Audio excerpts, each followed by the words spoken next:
Do you know what makes all of these great goals so similar? Maybe it was how good they were. Maybe it was the celebrations. Well, if you thought any of those, you'd be wrong. They all use a ball. In the early 200s, a game called tutsu was played in China.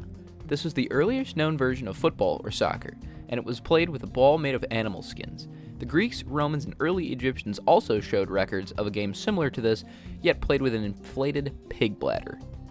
Ugh.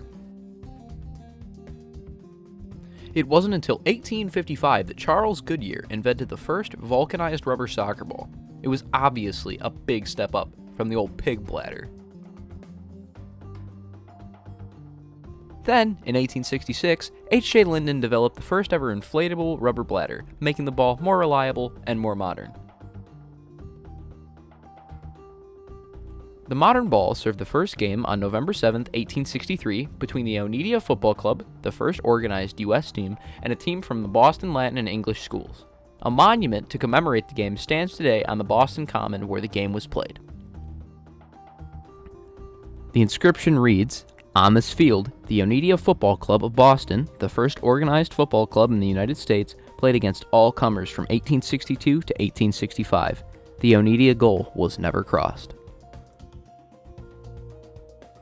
Within weeks of this mighty occasion, two companies, Meier and Tomlinson's of Glasgow, were the first to mass-produce the ball. The organization FIFA set rules and regulations for every part of this new era of the game. For the ball, it had to retain a spherical shape with a circumference of 27 to 28 inches, and a weight of anywhere from 13 to 15 ounces, until 1947, where it was changed to 14 to 16 ounces, and also be made out of leather or other approved materials. There was many problems with this new ball. It barely lasted through a whole game, and there were hand-stitched, making for imperfections and many problems. Throughout the many coming years, lots of updates were made to the ball, from new synthetic materials to combat water absorption to new stitching techniques to keep the ball longer lasting and performing better. The Buckyball, designed by R. Buckminster Fuller, was most likely the biggest innovation of the soccer ball. The ball he designed is the one that you think of when you hear the word soccer ball. 20 hexagonal and 12 pentagonal pieces were fitted and stitched together to form a sphere. This design was used for the first ever official World Cup ball, the Adidas Telstar. Association football, or soccer, dominates the top 50 professional sports leagues by revenue, with a whopping 39 of the 50 spots. Football, or soccer, has also been one of the highest ever watched sporting events, 3 being on the top 5 most watched of all time list. Those were the 2013 UEFA Champions League final at over 360 million viewers, the 2005 FA Cup final at over 484 million viewers, and the 2006 World Cup final at over 715 million viewers.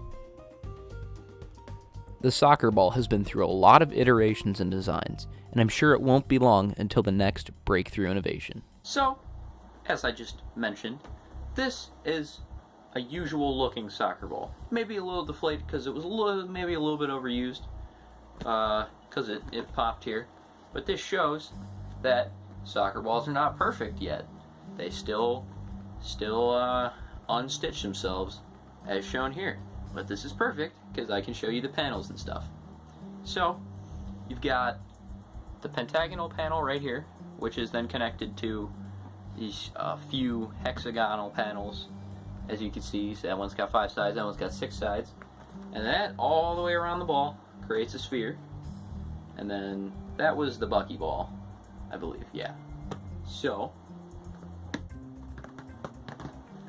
you've got this ball, right? But you're not going to just fill up a sack of leather. No, you're not going to do that. Why would you do that?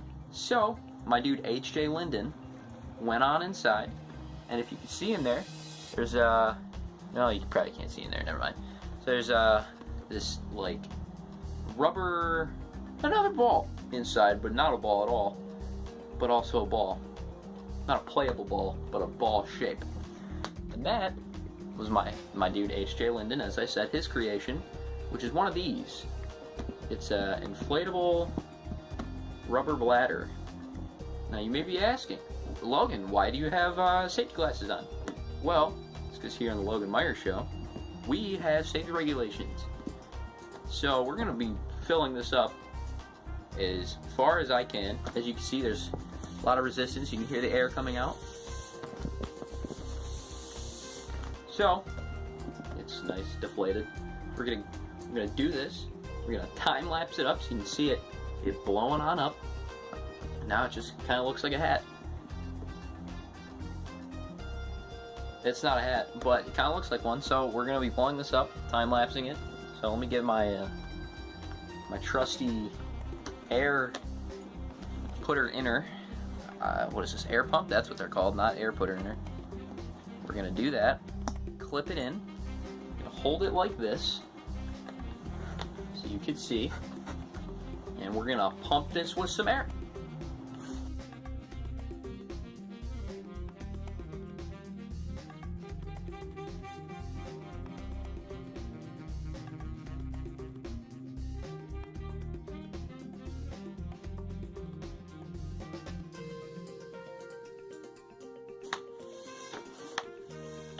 Alright, so I don't know how much farther I can blow this up before it actually like pops on me, so I'm gonna stop.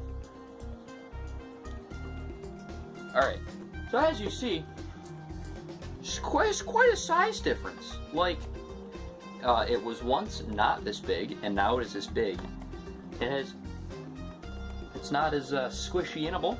This is what H.J. Linden created, as I said prior.